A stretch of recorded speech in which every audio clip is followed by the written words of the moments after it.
à toutes et à tous. Je suis très heureux de vous accueillir ici à Orsay, mais surtout ici à la Maison Tati, à la Maison de la Culture, à la maison de toutes les Orséennes et de toutes les Orséens pour le débat qui va nous animer aujourd'hui dans l'entre-deux tours de l'élection législative. On est à Orsay. Et je crois qu'Orsay se distingue par une certaine identité. Orsay, c'est une ville ouverte. C'est une ville ouverte par son université. C'est une ville ouverte par l'histoire de ses familles, de ses jumelages, avec la ville de Villanova, avec la ville de Campen, avec Dogonoci, dont je salue ceux qui portent la coopération avec Dogonoci, qui sont aujourd'hui dans la salle. Orsay, c'est une ville qui foisonne aussi par l'engagement de ses militants, de ses militantes, de ses bénévoles, de ses associations. Et c'est tout ça qui fait d'Orsay une ville fraternelle et une ville solidaire. Et je crois qu'à Orsay, particulièrement à Orsay, tout dit non à l'extrême droite et à la montée du Rassemblement national. Je crois aussi que dans les rencontres que nous avons eues ces derniers jours, ces dernières semaines, sur le marché, devant l'université, devant le lycée, nous avons entendu des peurs et nous avons entendu des inquiétudes face au risque de voir l'extrême droite prendre les rênes du pouvoir. Ce soir, je pense à Delphine. Je pense à Delphine qui se demande si le combat pour les droits des femmes va continuer d'être une grande cause du quinquennat. Je pense à Karim qui se demande si le réchauffement climatique va être remis en cause. Je pense à Séverine, en couple avec une femme qui se demande si demain les droits acquis le seront toujours. Je pense à Thomas, qui se demande si son visa étudiant lui sera renouvelé par la préfecture. Je pense à Louisa, qui se demande si, du fait de sa nationalité, elle devra quitter demain son logement social. Je pense à Anaé, qui se demande si l'audiovisuel public exercera toujours en liberté et dans la liberté d'expression. Vous le voyez, je crois que face au péril de l'extrême droite et de la droite extrême, il ne faut pas tergiverser, il ne faut pas trembler, mais il faut faire rempart. Faire rempart, c'est, je crois, assumer que seule l'union est le moyen de faire bloc. Faire rempart, je crois que c'est dire que tout ne se vaut pas et qu'un parti fondé par des SS qui investit des candidats condamnés pour antisémitisme, condamnés pour racisme et condamnés pour homophobie se situe en dehors du champ républicain.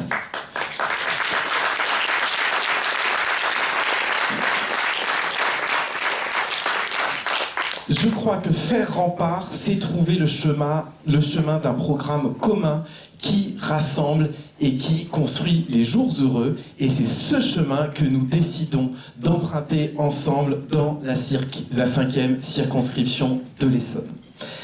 Alors, j'entends certains qui critiquent, j'entends certains qui mélangent tout, jusqu'à, en conseil municipal à Orsay, faire l'amalgame entre des faits nationaux et la qualité du débat ici à Orsay et dans la 5e circonscription de l'Essonne. Je leur réponds que nous assumons de faire le choix de l'union, de dire que nous entrons dans ce combat groupés, la tête haute. J'assume de dire que nous savons que nous avons des différences, mais que ce qui nous ressemble et ce qui nous rassemble aujourd'hui est plus fort que ce qui nous divise.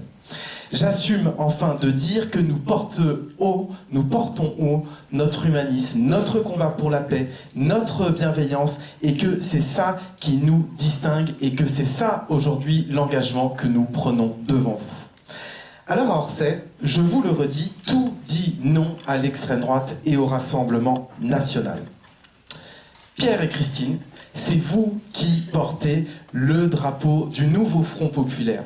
C'est vous aujourd'hui qui êtes l'étendard de notre combat commun. Et nous avons confiance. Nous avons confiance en vous pour gagner et faire gagner nos valeurs.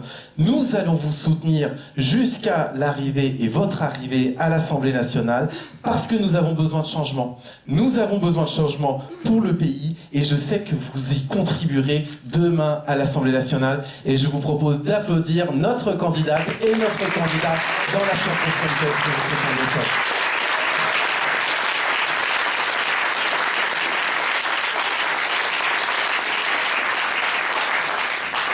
Je voudrais aussi saluer le combat de David, notre sénateur. Aujourd'hui, David, depuis presque un an, tu mènes ce combat dans la chambre haute au Sénat et surtout tu fais rayonner ce combat partout en Essonne. Tu fais l'union, tu le fais ici depuis 16 ans à Orsay, tu le fais rayonner dans l'Essonne, tu le fais rayonner au Sénat. J'ai le lapsus de l'Assemblée nationale qui me revient et je crois que là aussi on peut t'applaudir.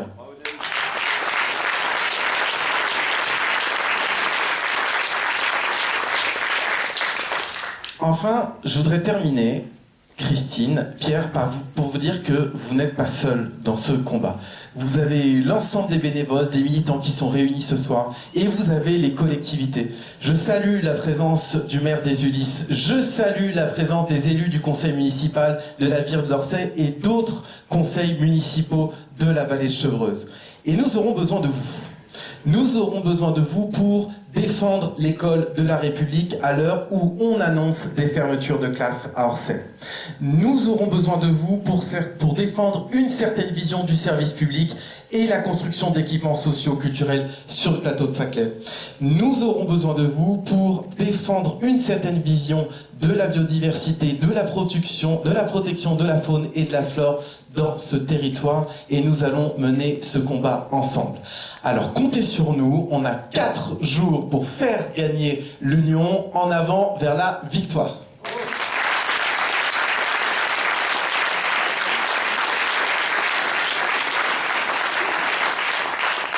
Et je vais inviter David, sénateur de l'Essonne, à nous rejoindre.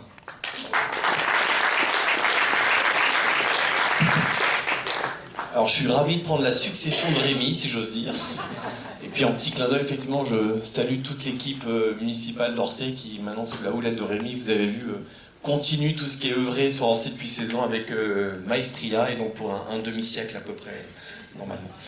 Voilà, donc ici on est dans une salle de spectacle, et donc en fin d'année, généralement il y a un spectacle, et là c'est le spectacle qui a été commandité par Emmanuel Macron.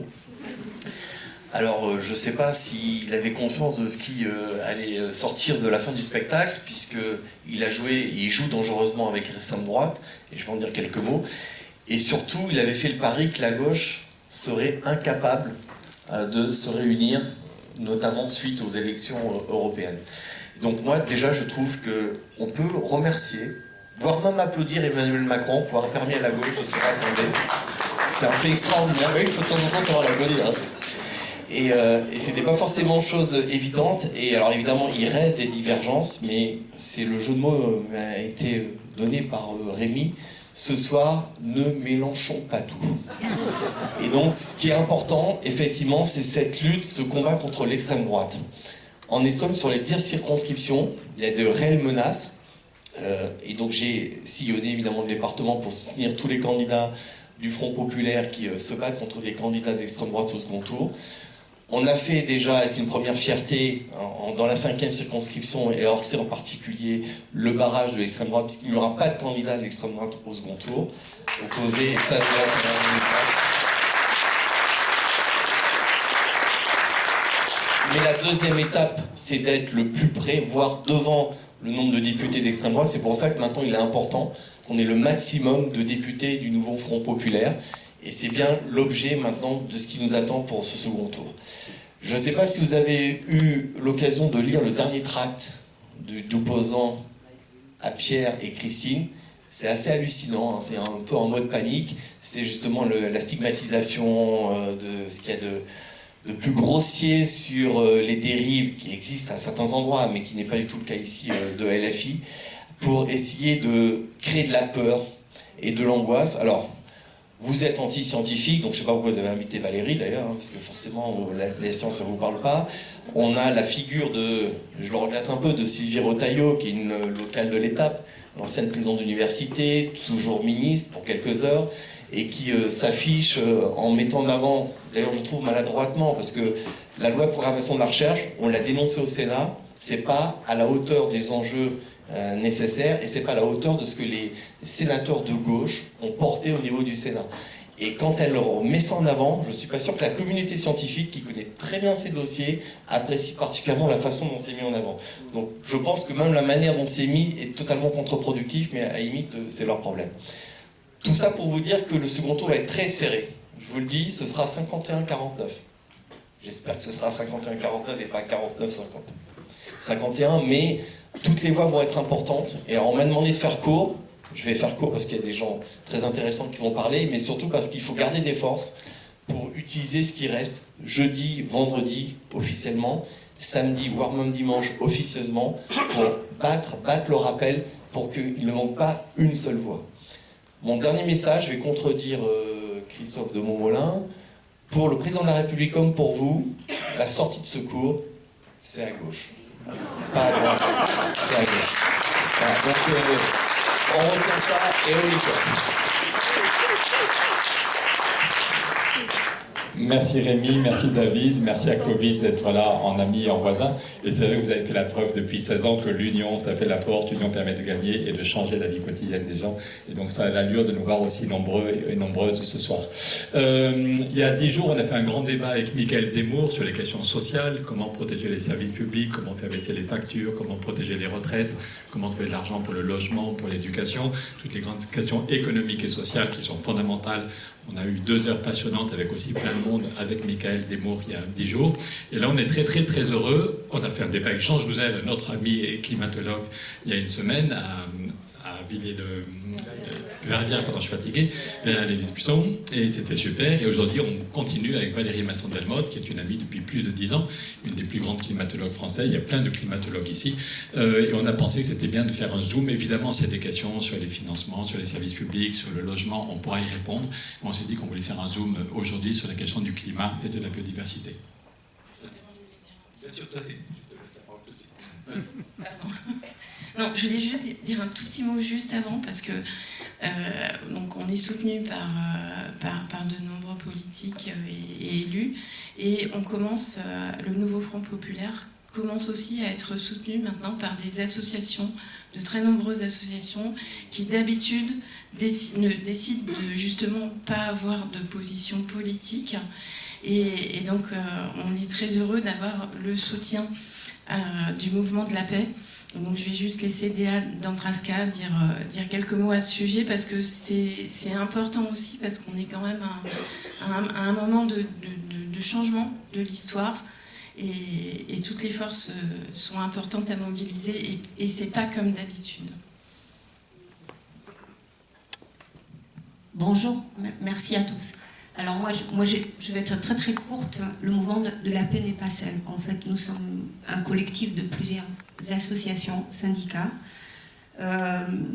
Il nous semblait évident que dans la situation actuelle, nous ne pouvions pas ne pas prendre position pour faire front de l'ensemble de la société civile contre, en effet, cette politique d'extrême droite qu'on nous propose comme horizon.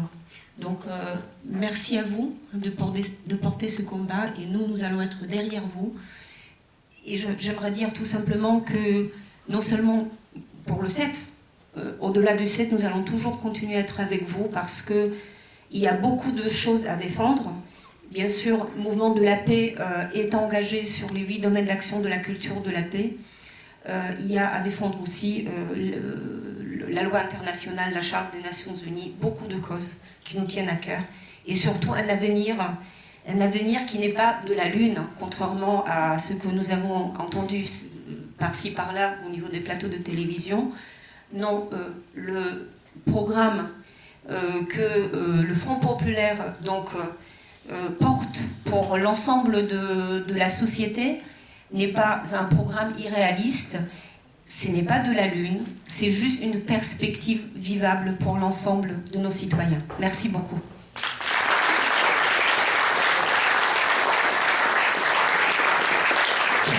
Valérie, on te laisse la parole.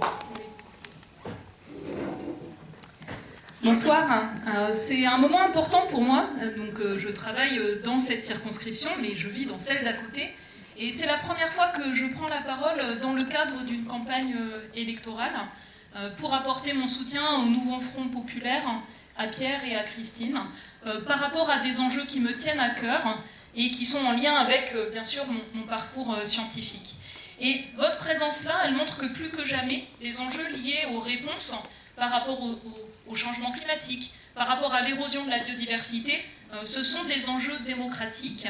Et Pierre et Christine m'ont demandé de parler d'espoir. Et pour moi, en fait, les forces de progrès, elles ont besoin de se projeter vers un avenir que l'on construit ensemble, et un avenir avec des transformations. Imaginons-nous dans 50 ans, 2074. Imaginons-nous dans 50 ans où on a construit une économie française et européenne décarbonée, où on a préservé les écosystèmes, on a un système alimentaire juste et résilient. Imaginons en 2050 un monde avec un réchauffement qui s'est poursuivi et qui s'est stabilisé sous 2 degrés, pour lequel on a anticipé, on a adapté nos infrastructures, on a réussi à protéger les plus vulnérables, on a renforcé les solidarités, les coopérations. C'est le monde que j'espère. Et si l'on revient aujourd'hui, par rapport à ce monde souhaitable, il y a urgence. On a réactualisé le mois dernier les indicateurs clés de l'état du climat. Le rythme de réchauffement planétaire n'a jamais été aussi élevé que sur la dernière décennie. Le niveau de réchauffement planétaire dû aux activités humaines, il atteint sur l'année 2023 1,3 degré. C'était même plus fort, ce qu'on a observé, 2023-2024 au niveau mondial des années records, parce qu'on a un événement El Niño en plus, la variabilité naturelle, qui s'y superpose et qui joue dans le même sens. On a aussi des choses encourageantes. Des émissions de gaz à effet de serre qui ont baissé en France comme dans une vingtaine de pays, qui ont baissé depuis 1990 en Europe, depuis 2005 aux États-Unis, qui sont à un palier et qui devraient rapidement commencer à diminuer en Chine, par exemple. C'est un moment critique. On n'est pas encore capable de discerner au niveau mondial si pour les émissions de CO2 liées aux énergies fossiles, on est sur un plateau et qui marquera le début d'une baisse. Parce que depuis 2019, pandémie, rebond, guerre en Ukraine, principale préoccupation d'approvisionnement énergétique, choc sur le prix de l'énergie et le pouvoir d'achat, il y a beaucoup de facteurs conjoncturels complexes. Mais cette décennie, elle est critique et c'est le moment d'agir. Parce que sur la base de ce qui est actuellement mis en œuvre, on va vers le dépassement d'un réchauffement mondial d'1,5 degré cette décennie, 2 degrés 2050, et sur seulement les politiques publiques vers 3 degrés en fin de siècle. Il y a eu des promesses européennes, françaises, internationales à la COP28. Si ces promesses sont tenues, c'est 2,5 degrés en fin de siècle. Donc on voit qu'on est sur un moment où on a aussi besoin de mettre en œuvre ce qui a été déjà les engagements, mais aussi les renforcer. Préparer par exemple la sortie des énergies fossiles, 2030-2040, enjeu critique de politique européenne, que Pierre connaît bien. On est sur cet enjeu qui est vraiment important de renforcer le cap de l'action. Et pourquoi est-ce que c'est important? Parce que c'est un enjeu de justice climatique. De justice dans le monde, dans chaque pays du monde et entre générations, pour les humains et les non-humains, les autres espèces qui subissent aussi l'ensemble des pressions liées aux activités humaines auxquelles s'ajoutent les effets d'un climat qui se réchauffe. En France, une dégradation des forêts. On a perdu la moitié du puits de carbone forestier en 10 ans. Chaleur, sécheresse, mortalité d'arbres, dépérissement de forêts. Un enjeu majeur. Comment on va gérer les forêts? Un enjeu auquel, je pense, beaucoup d'entre vous sont attachés. Parce qu'on a la chance d'être dans une région qui a, en fait, des forêts, des écosystèmes. 4e épisode de blanchissement des coraux tropicaux dans le monde. Déjà une baisse du potentiel de prise de pêche durable dans les tropiques. 3,5 milliards de personnes dans des contextes hautement vulnérables, souvent qui n'ont rien contribué aux émissions de gaz à effet de serre, qui prennent de plein fouet les conséquences et qui ont une faible capacité d'adaptation. C'est un enjeu de justice, de solidarité, de coopération et de responsabilité. Si on regarde en France le rapport du Haut Conseil pour le climat qui a été rendu il y a 2 semaines, dans un contexte pas tout à fait propice à sa remise au gouvernement, ce que l'on montre, c'est une augmentation en fait, du coût des dommages liés au changement climatique. 2022, sécheresse, rupture d'approvisionnement en eau dans certaines communes, choc sur les rendements agricoles, encore une fois, et feux de forêt très difficiles à gérer. 2023, un cycle de l'eau dans un climat qui se réchauffe, qui est plus intense, plus variable, plus de saisons, d'événements très humides et très secs, inondations graves. Dans le Pas-de-Calais, 65 000 déplacés, 15 000 maisons inhabitables et 6,5 milliards de coûts en fait, uniquement les coûts assurés.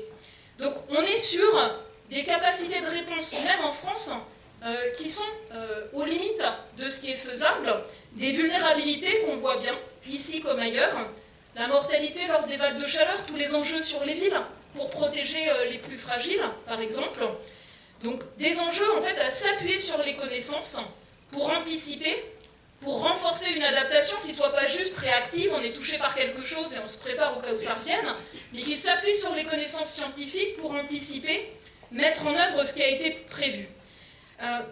Retard sur le plan national d'adaptation au changement climatique qui a été préparé, qui n'est pas disponible en fait, qui ne change pas le cadre juridique, réglementaire, les référentiels des plans de prévention des risques ne sont plus à jour. Dans un climat qui se réchauffe, on a une augmentation des pluies extrêmes. L'atmosphère, elle contient 7% de vapeur d'eau en plus par degré de réchauffement.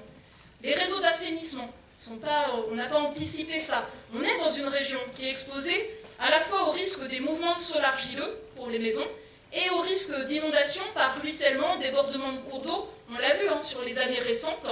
Ce sont des enjeux importants de faire évoluer les référentiels et de construire des politiques publiques d'adaptation tenant compte des vulnérabilités avec les moyens nécessaires. Deuxième volet, les émissions de gaz à effet de serre. Donc elles ont baissé fortement en France entre 2022 et 2023 et il faut s'en réjouir. 5,8% en une année. On arrive presque au rythme qui va nous permettre de tenir les engagements français et européens à horizon 2030. Il s'agit de renforcer les efforts d'un facteur 1,3 en moyenne sur tous les secteurs. C'est la première fois que le Haut Conseil pour le climat dit c'est faisable, mais il faut garder le cap. Avec des points de vigilance. C'est pas bon pour les déchets. C'est pas bon pour les forêts. Et du coup, on va encore une fois ne pas réussir à tenir les budgets carbone que la France s'est fixés du fait de la dégradation en fait, du puits de carbone forestier, même si pour le reste, ça avance bien. Un rythme de baisse a triplé pour les transports, avec de multiples enjeux. Un point de vigilance sur le transport aérien qui repart fort à la hausse. Un point de vigilance sur la rénovation des bâtiments, avec les enjeux de moyens, de compétences, de précarité pour les personnes qui vivent dans les passoires thermiques, et des enjeux à la fois sociaux, économiques et environnementaux. Pareil, des risques majeurs sur l'atteinte de ces objectifs parce que ces derniers mois, la programmation pluriannuelle de l'énergie, la stratégie nationale bas carbone, donc ces documents structurants de l'action publique en France, n'ont pas été formalisés, ne sont pas repassés devant le Parlement et donc fragilisent en fait la crédibilité de l'action publique, la capacité à tenir les engagements à horizon 2030. J'ai eu la chance d'assister à la présentation du rapport du Conseil national portant sur la lutte contre la pauvreté et l'exclusion. Cette année, ils ont rendu un rapport sur les enjeux de transition écologique en lien avec la pauvreté et l'exclusion. Et comme on parle des enjeux environnementaux et sociaux, ça me semblait important d'en souligner les deux messages principaux. Ne pas agir, c'est le pire pour la pauvreté et l'exclusion par rapport au changement climatique. Pourquoi ? Parce que le risque est énorme d'augmenter toutes les inégalités de santé, les inégalités territoriales, les inégalités énergétiques, alimentaires.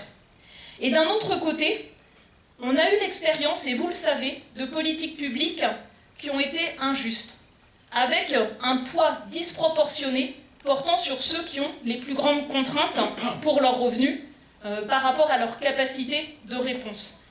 Et donc, le message important qui a été souligné, c'est ne pas aggraver les inégalités sociales et faire avec les personnes en situation de pauvreté, en situation d'exclusion. Et si on ne fait pas avec ces personnes, on peut le faire contre elles, malgré toute la bonne volonté qui est là. Donc on voit qu'on est sur des enjeux de transition juste, pensé, construit avec toutes les personnes, avec cette dimension sociale qui est importante, mais qui a été peu présente sur la dernière année, sur les politiques publiques. Quand on a regardé, nous, à l'angle transition juste qui avait été mise en œuvre, eh bien, on a vu le leasing des voitures électriques qui a été un succès tel que ça a été arrêté. Et puis, ben voilà, rien d'autre. Et donc on voit qu'on a besoin de penser l'action pour l'environnement articulée avec les politiques sociales et articulée dans une dimension d'ensemble. Pas simplement l'agriculture et faire face à la crise agricole, mais penser en fait un système alimentaire juste qui rend accessible une alimentation saine et qui permet de sortir de la misère les agriculteurs qui ont des revenus extrêmement contraints, qui ne peuvent pas vivre dignement de leur travail. Sur ces enjeux-là, ce qu'on voit très bien, c'est que ce que propose par exemple le Rassemblement national, c'est le déni. C'est le déni. Le terme changement climatique n'apparaît pas. Dans mon domaine de compétences, climat, recherche, on sait ce que ça fait quand on a des mouvements populistes d'extrême droite qui arrivent au pouvoir. Très vite, ils détruisent le droit de l'environnement. Ça a été le cas aux États-Unis, au Brésil, en Suède ou ailleurs. Regardez l'état des rivières britanniques, c'est affligeant. Ils musellent les scientifiques. Ils sapent en fait la liberté d'expression. C'est vraiment ce qui a été observé et c'est devant nous ce risque majeur. Donc il faut envoyer au Parlement, dans ce contexte extrêmement tendu, des députés qui portent fortement ces valeurs à la fois sociales et environnementales, qui ont cette liberté d'expression, ces valeurs humanistes et de fraternité, pour les défendre en embarquant la société civile à témoin. Cette capacité, elle est essentielle. Et puis la dernière chose, la partie fraternité et solidarité. Je me souviens des larmes. Je me souviens des larmes en 2017 des représentants de petits États insulaires en développement, notamment dans les Antilles, dans les Caraïbes, qui bougeaient de toute leur force pour que dans un rapport scientifique, on aborde la question des pertes et préjudices. Ça a été refusé à l'époque par l'Amérique de Trump, en disant « c'est un concept politique, ce n'est pas un fait scientifique ». Je me souviens de ces larmes, de ce sentiment d'impuissance, quand on a un ouragan de catégorie 5 qui a dévasté encore une fois des petites villes dans des endroits isolés, pour lesquels, bien sûr, les capacités de réponse sont extrêmement faibles. Le montant qui a été mis sur la table dans le monde pour faire face aux pertes et dommages, c'est 0,8 milliards de dollars, juste reconstruire post-catastrophe. Les besoins, c'est 100 à 400 milliards de dollars. Penser notre place dans le monde, c'est penser en fait le coût social de notre façon de vivre, l'impact de nos émissions de gaz à effet de serre, de ce qu'on importe, de ses conséquences sur l'utilisation des terres pour les plus fragiles dans toutes les autres régions du monde, les conséquences sur le développement, le progrès humain. Je me souviens de ces larmes, j'y pense souvent, les larmes d'impuissance. Nous pouvons agir. Nous pouvons agir en renforçant les mécanismes aussi de solidarité dans les différentes régions, entre les différents pays du monde. C'est un enjeu majeur de fraternité. Cette année, les coupes budgétaires, qu'est-ce qu'elles ont touché en premier? La recherche, la coopération et l'aide au développement. Je me souviens de ces larmes. On est devant des rapports de force. Les rapports de force, c'est le juste partage de l'effort. C'est sortir des énergies fossiles et lutter contre tous ceux qui veulent maintenir le statu quo. C'est protéger mieux les écosystèmes et la biodiversité. Sur la réponse à la crise agricole, la France, elle a trahi en quelques mois le peu de choses qui pouvaient conduire au respect du protocole de Kunming-Montréal sur la biodiversité, qui vise en fait à avoir des espaces pour le vivant dans tous les périmètres, les villes, les zones agricoles, les zones protégées et tous les corridors entre ceux-là. C'est des enjeux de réorientation de la finance. On a besoin de compétences sur comment on transforme ce système financier en étant conscient des rapports de force. Mais c'est aussi l'émancipation. L'émancipation par les connaissances, par la transparence, par les processus de délibération, par l'engagement. On peut amplifier les transformations qui ont démarré, on peut les faire changer d'échelle pour que ce que je décrivais au début, le monde qu'on aspire à avoir en 2050, un monde où en fait on ne laisse personne derrière et où on a préservé l'environnement, soit possible. C'est difficile de construire, c'est facile de détruire, et pour préserver, pour avancer, on a besoin de gens engagés et compétents, et je compte sur vous.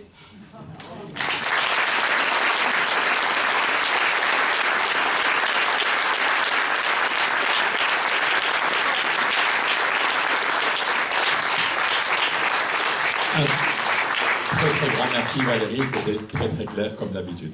Christine, je te laisse la parole. Voilà, donc je pense que je vais un peu répéter ce que vient de dire Valérie en moins bien, mais la répétition, c'est la base de l'éducation et de l'enseignement. Donc, dans cette campagne législative, je me suis engagée en tant que représentante de la société civile, parce que c'est important aussi de changer la façon de faire de la politique. Comme Sylvie Retailleau, je suis professeure de l'université Paris-Saclay.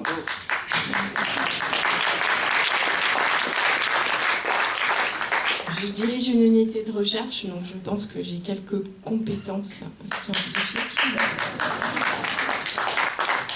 Et je suis engagée depuis de très nombreuses années dans la défense du service public. J'habite aux Ulysses.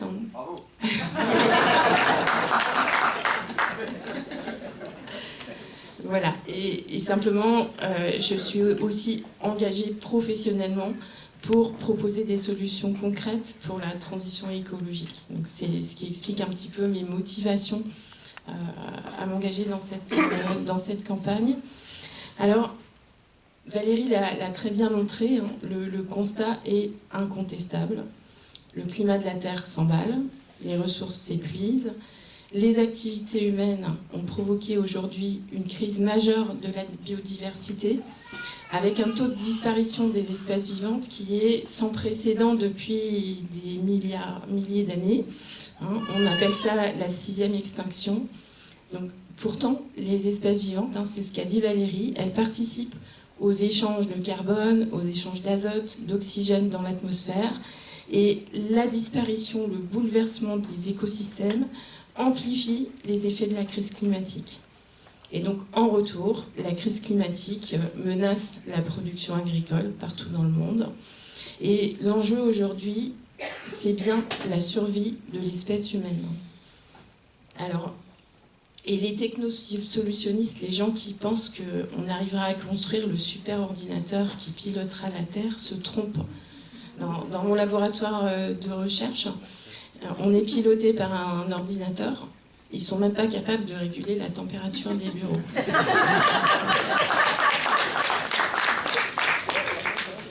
Donc oui, on ne va pas revenir en arrière. Mais on peut éviter l'extinction de l'espèce humaine parce qu'il y a des solutions. Donc c'est possible d'avoir la vidéo, projeter la diapositive, s'il vous plaît. Un ordinateur qui marche. Donc, alors, on n'a pas parlé, Valérie, du GIEC, mais le groupe d'experts intergouvernemental sur l'évolution du climat, il est structuré en 3 groupes. Donc, le groupe 1 étudie les changements climatiques, le groupe 2, les conséquences des changements climatiques, et le groupe 3 propose des solutions pour l'atténuation. Et je voulais vous parler un petit peu des conclusions du groupe 3 du GIEC qui ont été rendues assez récemment. Et ces conclusions, elles sont sans appel, c'est-à-dire que pour préserver les sociétés humaines, il faut changer le modèle économique, transformer les systèmes de production et aller vers de la co-construction. On construit un nouveau monde avec tout le monde. Et donc simplement pour vous illustrer ça, je vous ai montré un graphique qui figure dans le rapport du groupe 3 du GIEC, qui montre que les émissions dans les différents pays, les émissions de gaz à effet de serre en tonnes équivalent CO2, et puis ce que vous avez sur l'axe des X, c'est l'indice de développement, une espèce de mesure de bien-être des sociétés humaines sur la base de satisfaction des éléments fondamentaux, se nourrir, être en bonne santé, etc. Et donc ce que vous voyez, alors je ne vais pas trop détailler, mais simplement, dans les sociétés occidentales, la progression dans l'indice de développement, c'est fait par des émissions de gaz à effet de serre.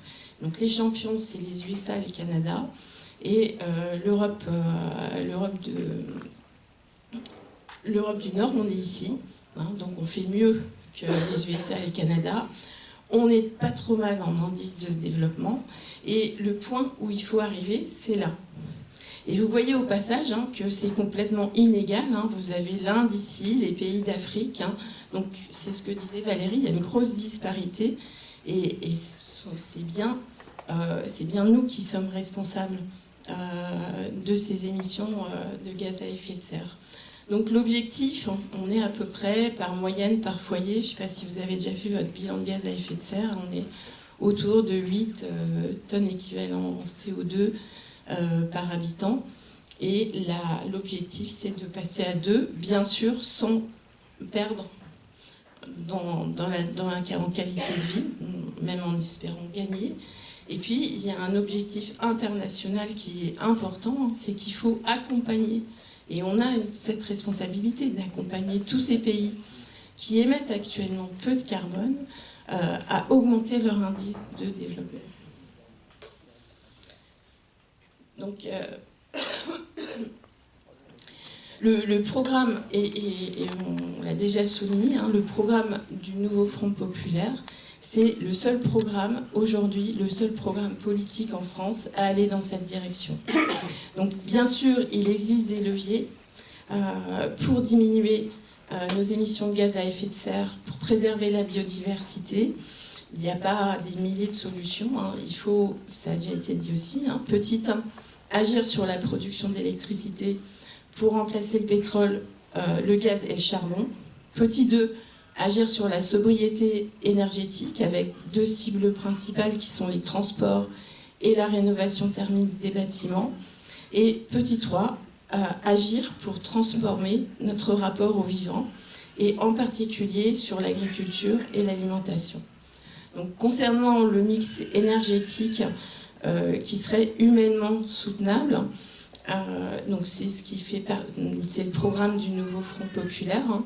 Donc en France, se passer des énergies fossiles s'est fait en partie grâce au nucléaire, qui est utilisé pour des usages domestiques et qui est utilisé pour une partie des activités économiques et industrielles. Mais il reste un usage important du pétrole dans les transports, les voitures, les camions, les tracteurs. Et actuellement, le nucléaire est trop cher et la construction de nouvelles centrales va prendre du temps avec des problèmes de durabilité comme la question des mines d'uranium, du traitement des déchets, etc. Les solutions alternatives, c'est aujourd'hui le solaire et l'éolien. Ce sont des énergies qui ne sont pas disponibles tout le temps, donc il faut des moyens de stockage, etc. Donc je suis juste en train de vous dire qu'il n'y a pas de solution miracle. Il n'y a pas de solution miracle. Il va falloir trouver un compromis et explorer toutes les solutions. Et il va falloir pour ça compter sur toutes les intelligences de la société. Il y a autre chose sur laquelle on peut, comme facteur d'action, hein, c'est que de prendre en compte les coûts environnementaux dans les coûts de production. Il faut arrêter de penser que ce qu'on construit, c'est gratuit. Et c'est tout ce qui détruit l'environnement, c'est un coût qu'on va payer dans les générations futures. Et l'autre piste, hein, c'est réfléchir à des évolutions, aux évolutions de la taxe carbone. Ça, c'était pour le mix énergétique. En ce qui concerne la sobriété énergétique, l'objectif, c'est de baisser notre consommation énergétique de 40% d'ici 2050. Bien sûr, il faudrait arrêter avec l'écologie punitive et les restrictions sans proposition de solutions alternatives. C'est pas possible de demander aux agriculteurs qui cultivent de la betterave d'arrêter d'utiliser des insecticides si on ne leur propose pas une autre façon de faire de l'agriculture. Alors, on parlera d'agriculture un peu plus tard, mais le nouveau Front populaire propose dans son programme de commencer par les transports, la rénovation thermique. Sur les transports, des solutions qui sont ajustées bien sûr sur tous les territoires. L'idée, c'est le rail pour les longues distances, les petits véhicules électriques, voitures, minibus dans les campagnes et les banlieues, et vélos électriques, mobilité douce pour les déplacements de proximité. Donc Pierre parlera du programme de rénovation thermique. Et je vais juste dire un mot de la transition agroécologique. Donc il existe pas mal d'études, des prospectives, des directions qui sont extrêmement claires, hein, qui n'attendent qu'un peu de volonté politique pour être mises en place. Je vous invite à regarder la dernière prospective d'INRAE. L'objectif, c'est changer l'alimentation avec plus de protéines végétales, une diminution globale du nombre de kilocalories ingérées chaque jour. Hein, on mange trop de kilocalories. Et changer les modes de production, favoriser les circuits courts, une agriculture sans produits chimiques qui peuvent être remplacés par des solutions basées sur le vivant. Donc ça, c'est tout à fait possible. Et l'objectif, c'est de sortir de la spécialisation agricole des territoires et revenir à une polyculture plus respectueuse de l'environnement. Et des chercheurs du CNRS ont montré que même sur le bassin parisien, si on va dans cette direction et qu'on utilise des circuits courts et qu'on utilise par exemple l'urine humaine comme fertilisant azoté, la région parisienne peut être autosuffisante en alimentation. Voilà. Alors moi je suis présidente du NAMAP, je fais partie du collège agriculteur de l'association Terre et Cité. Je ne dis pas ça pour raconter ma vie, mais pour témoigner que sur le plateau de Saclay, à 2 pas d'ici, les unités de recherche, elles travaillent main dans la main avec les agriculteurs, les éleveurs, les maraîchers. On trouve des solutions pour les circuits courts, on trouve des solutions pour la transformation et on trouve des solutions pour remettre de la diversité dans les champs. Alors bien sûr, pour diminuer les émissions de gaz à effet de serre de la France, pour préserver la biodiversité, il faut des moyens. Le coût économique de la transition a été chiffré, Pierre va en parler. Et l'objectif est clair, il va dans le sens des préconisations du groupe 3 du GIEC. Chaque mesure prise doit contribuer à la fois à la réduction de l'empreinte carbone et à l'amélioration des conditions de vie des humains, de tous les humains et pas seulement des humains riches. Le programme actuel du nouveau Front populaire, il établit une direction, c'est clair. À ce jour, on n'a pas toutes les solutions. Cependant, l'exemple des conférences citoyennes montre que des solutions peuvent être trouvées dès lors que chacun y participe. Rétablir les relations de confiance entre les citoyens et les politiques, ça fait partie du programme du nouveau Front populaire et ça va participer du changement. C'est ensemble que nous construirons un futur désirable.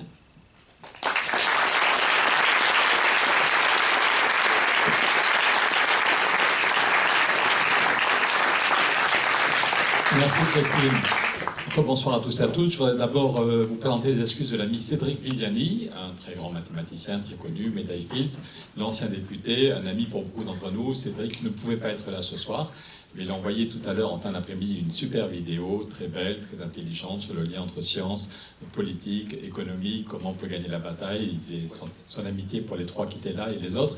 Mais on s'est dit qu'on n'allait pas projeter la vidéo pour gagner du temps et pour avoir du temps pour le débat, donc elle sera demain sur nos réseaux sociaux, mais je vous conseille de prendre 4 minutes pour écouter l'ami Cédric. Je vous conseille aussi d'écouter les conseils de l'ami David, notre sénateur préféré, qui vous dit que si vous voulez rire un bon moment demain, vous devriez lire le tract de Paul Midi, notre adversaire et collègue, parce qu'ils se sont creusé la tête quand même, parce qu'il fallait éviter le débat sur le bilan d'Emmanuel Macron, il fallait éviter le débat sur pourquoi cette dissolution, il fallait éviter le débat sur leur projet, et donc ils y vont, ils se lâchent. Donc je vous préviens, c'est dangereux de passer 1 heure avec moi. Je suis un homme de désordre, un homme anti-système, un anti-européen. Voilà. Et parmi vous, beaucoup le découvrent, parce que certains, vous connaissez mon côté bourgeois. J'ai bossé, oui, pour un sénateur, c'est mauvais pour ta carrière qu'on nous voit ensemble, David. Pour ceux qui ne me connaissent pas, j'ai travaillé 20 ans avec Michel Rocard, le gauchiste que la police cherche encore à mettre en prison. Donc 20 ans d'amitié. Depuis Matignon, il a réussi à construire la paix en Nouvelle-Calédonie, ce que Macron a foutu en l'air. Mais donc 20 ans d'amitié quand on a présenté ce livre aux commerciaux de Flammarion, Michel expliquait, avec Pierre, ça fait 25 ans qu'on est maqués ensemble. Il disait, c'est ça, Pierre, ça fait 25 ans qu'on est ensemble. Je dis, oui, si tu veux, enfin, il y a 25 ans, toi, tu étais Premier ministre, moi, j'étais un jeune con, mais je suis très heureux si tu dis qu'on est amis depuis 25 ans. Depuis 10 ans, j'ai la chance de travailler avec Jean Jouzel, aussi un très, très, très grand monsieur, sur lequel on travaille. On a fait plein de livres, y compris avec Anne Essel, la fille de Stéphane Essel. Et mon côté anti-européen apparaît très clairement dans le fait que je suis député européen depuis 5 ans et qu'on m'a demandé d'être le rapporteur général du budget. Tous ces députés européens n'ont pas compris l'homme dangereux qu'ils avaient en face d'eux. Et donc, on m'a demandé, j'étais assez ému, assez étonné, mais on m'a dit un jour, est-ce que Pierre, tu voudrais être le rapporteur du budget? C'est-à-dire, c'est toi qui vas négocier tout le budget de toute l'Europe au nom du Parlement dans toutes ces tendances. Et c'est un énorme job. Ça fait 20 ans qu'il n'y a pas un Français qui avait une telle responsabilité. Il faut trouver l'argent pour la recherche. Il faut trouver l'argent parce que Donald Trump a coupé 500 millions à l'UNRWA pour protéger les réfugiés palestiniens. Il faut trouver... Voilà. Et donc, quand même, pour un anti-européen, c'est assez paradoxal qu'on m'ait confié la mission de négocier tout le budget de l'Europe, 160 milliards.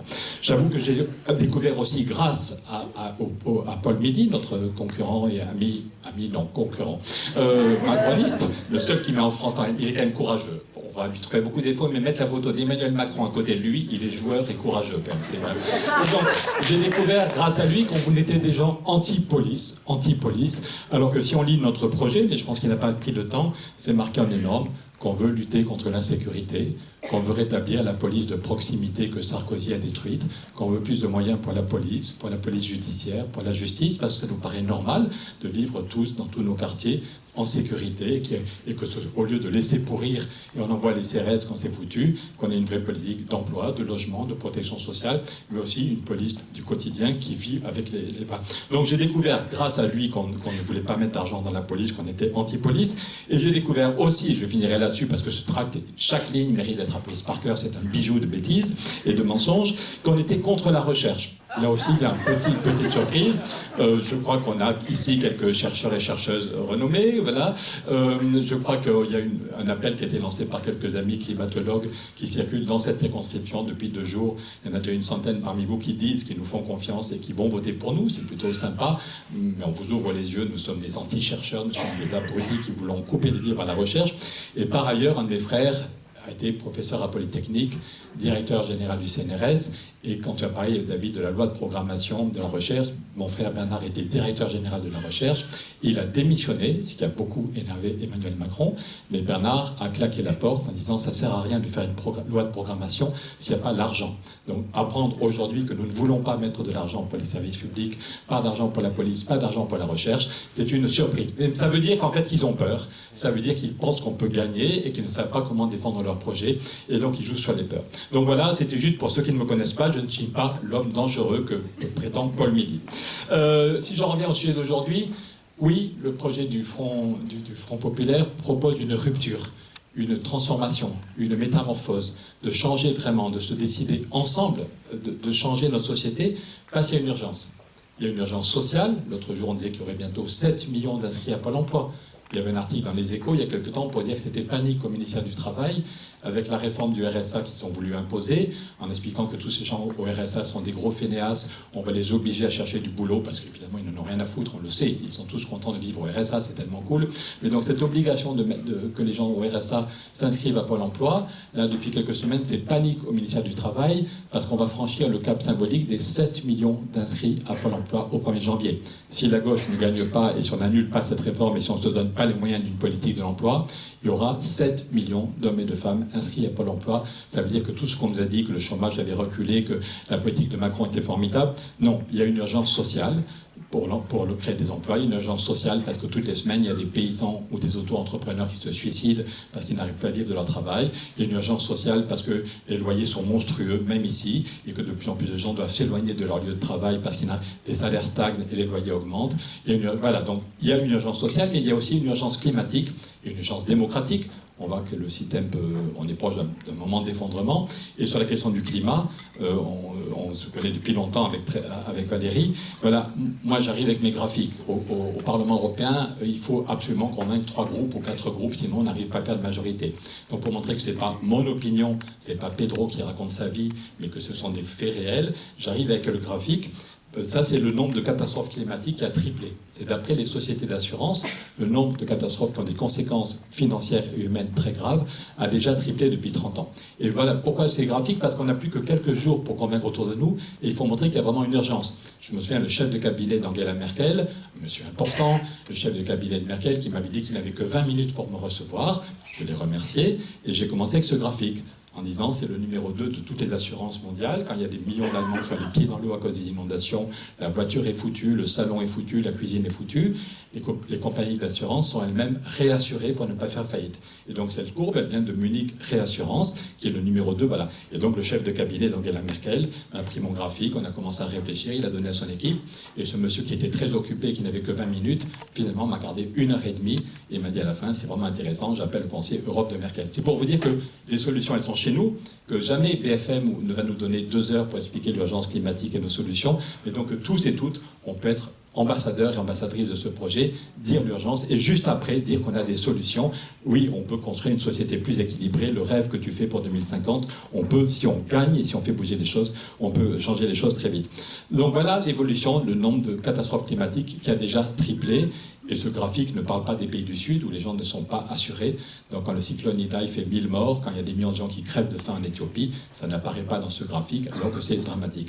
La première chose qu'on avait faite, c'est quand on était ensemble au Haut Conseil pour le climat, parce que Emmanuel Macron nous avait nommé, Valérie et moi, membres du Haut Conseil pour le climat il y a 7 ans, on avait fait le bilan carbone de la France. Et donc il y a 2 façons de le lire. Quand Emmanuel Macron vous dit « Allez les gars, on a déjà fait la moitié du chemin, on peut faire une pause », tout le monde se souvient, Macron nous a dit « On peut faire une pause sur la question du climat, on a déjà fait baisser de 25% les émissions de CO2 », c'est uniquement si on tient compte du CO2 sur le territoire national. Et c'est vrai que chacun de nous fait des efforts, que dans toutes les collectivités, on innove, beaucoup d'entreprises se mettent en mouvement, on essaie tous de manger moins de viande, de prendre le vélo.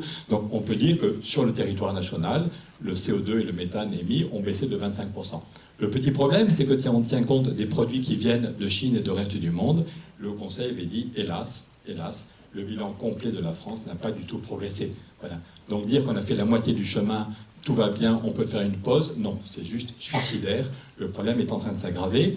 Et en plus, comme l'a dit Valérie, il y a des émissions de CO2 qui sont de plus en plus graves. Donc le CO2 complet émis par l'économie a un peu baissé l'an dernier, tu l'as rappelé, et c'est peut-être aussi parce que le prix du pétrole avait augmenté. Et quand le prix du pétrole augmente, il y a beaucoup de gens juste qui ne prennent plus leur voiture.